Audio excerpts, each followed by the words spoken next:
Hey guys, my name is Matimio, and welcome to another episode of Sunday Mailbox. This is a video series where you, the viewer, can submit your gaming or Battlefield 3 related questions, and then I will give my humble opinion on them. To get the formalities out of the way, if you would like to submit your own question for a future episode, you can do so by leaving a comment down below or by sending me a YouTube message. So the first question for today comes in from Urban Killer, who asks, do you think that Battlefield 4 should be based mainly for PC or more on the console or both? So I would be absolutely thrilled if PC had an exclusive Battlefield game. That would be fantastic. I would love it. I would eat that up. It would be awesome. But that doesn't mean I'm hating on consoles, because I love console players. They bring in a lot more people to the Battlefield franchise. They make the Battlefield community larger, and I love that about it.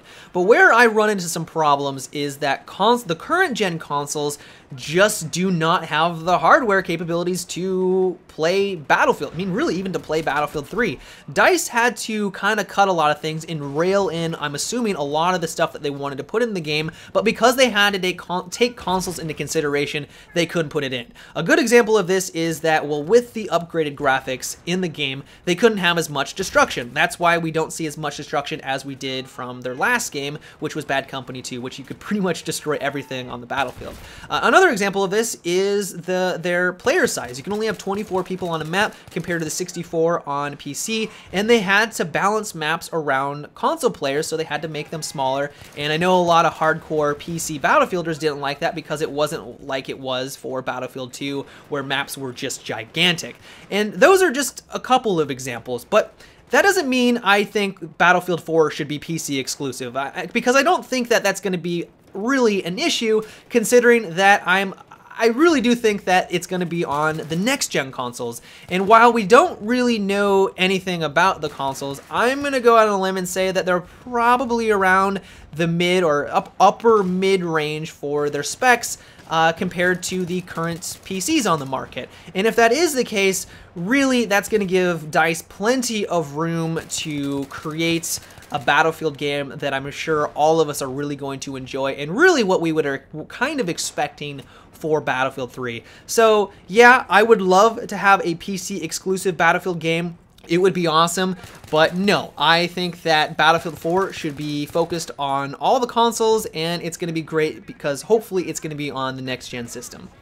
So the next question for today comes in from David, who asks, I think that base rape is an issue needing addressing. After all bases have been captured by the opposing team, anyone killing a person within the opposing team's base has a single warning, then after killing another, they are removed to their own base for a 10-second penalty, and are not allowed to spawn on their teammates for 1 minute. I thought this would be a rebalance and the annoying problems of being on a little experienced team. So I sympathize with you. Being on a team where you're just getting camped at your base is always a nightmare, and it usually leads me to just leaving that match. It's just not worth trying to struggle to capture one base and then losing miserably. It's not fun, and it's extremely frustrating. But what you suggest isn't, I mean, it would probably solve some of the problem, but I think it would just be a penalty that everyone would hate. And what it really comes down to is blaming the developers for creating maps and spawns, or at least main bases, that don't have a lot of routes and avenues to go and capture other bases. A very good example of this is Grand Bazaar. If you capture everything on that map, there is literally no way for the enemy team to push out from their main spawn and to capture anything. If you're playing, especially if you're playing on like a 64 Grand Bazaar, it is almost impossible for you to do anything on that map once you're in those situations. And if they just kind of had some more corridors or different routes and avenues for you to kind of swing behind the enemy team and get into a different location other than just that one main hallway, it would really alleviate this problem entirely. So what it comes down to is just poor map design. Developers need to understand that capping out an entire enemy team happens. It happens a lot. And if you build maps, or at least bases, the main bases, without a lot of routes and avenues to go capture other objectives, objectives from them, you're gonna run into this problem. So hopefully DICE has kind of learned from this experience in Battlefield 3, and their next Battlefield title, we don't have this issue as often. So the final question for today comes in from CloneMander3, who asks, what if in Battlefield 4, the more service stars you got with a gun, the more battle-worn it looked? I think that it would add more than just having a number with your gun in the kill cam. So I get a fair amount of these questions every once in a while, at least along the same vein where a lot of you are wondering if I think it's a good idea if the more service stars you get with a gun, the better it is. So maybe it's more accurate, maybe it has less recoil, and their thought process is that because you're using the gun more, the soldier that is using it is more accustomed to it, they know the ins and outs of it, and so they're going to be more accurate with it. And while I think it's a very interesting idea, I'm not completely sold on the idea, because really, well, I guess while it would really increase the longevity of the game, people would have a lot of different guns to choose from and to rank those up.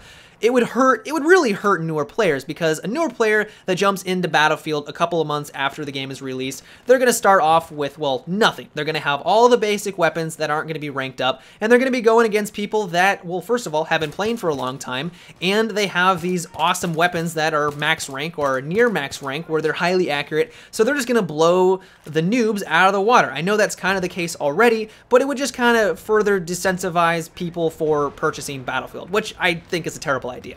But the one that you bring up, I think, is fantastic. It's purely cosmetic. It would give people something to kind of strive for. I'm sure that if this was implemented into Battlefield 3, there would be a lot of broken down M16A3s and M416s, which would be cool. I mean, it would be really cool to have some weapons that kind of have some personality to them. It could be, you know, if your favorite weapon is the L86, it's really worn down, you switch to that, it just is, it's kind of more feels like your own gun, kind of like it's your own personal flair to it, and I like that. I think that would be a nice addition to Battlefield.